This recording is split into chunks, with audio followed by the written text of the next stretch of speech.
অভিশাপ আসমান কাঁপে, আপনাদের কাঁপে না? তার কাঁপে না? অভিশাপের ভয় হয় না? বুকগুলা চাচা হয়ে গেছে আমার সন্তানদের।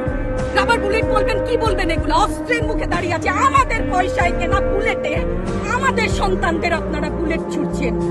আর কত, আর কত?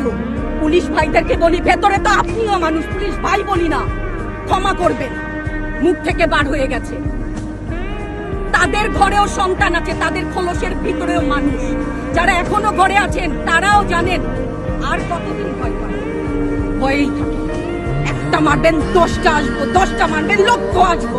সারা দেশের মানুষ, মা বাপ সব একসাথে।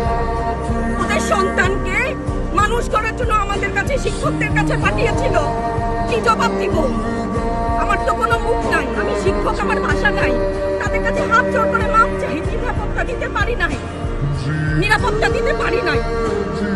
মনে হয় রাস্তায় শহীদ হয়ে গেলে যদি এই লজ্জা আমার কিছুটা কাটে।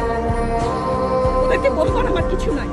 আমি হিজাব করি বলেন আমি হচ্ছে গে জঙ্গি, আরো বলেন না যারাই প্রতিবাদ করছে জঙ্গি। হ্যাঁ, 71-এর সময় জঙ্গি এক যদি চেহারা অমন হয়, 24-এর জঙ্গির চেহারা এরকম হবে। তাহলে দল করলেই কেন, দল করার এটা স্বীকৃতি দিতে হবে, দল করলে ক্ষতি কি?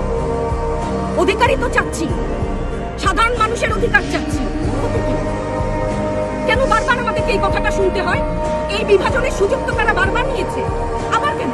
পিছু হটবা না, ভয় পাবা না। তোমাদের শিক্ষক আমরা লজ্জা পাই, তোমাদের থেকে শিখেছি। তোমরা যেমন আছো আমরাও আছি, যতদিন না 9 দফা ওদের মানা হয় ততদিন মাঠ থেকে সরবো না। কেউ নিরাপদ না তো, আপনি নিরাপদ? সংবাদ কর্মী আপনি কি আত্মসম্মান বিসর্জন দিয়ে বিভিন্ন নিউজ, লেবুর বাম্পার ফলন নিউজ করতে হচ্ছে না? আপনারও লজ্জা লাগছে না? আত্মীয় স্বজনের কাছে মুখ দেখাতে পারছেন না তো? আপনার হয়ে আমি লড়ছি, আমাকে সহায়তা করেন। Thank you.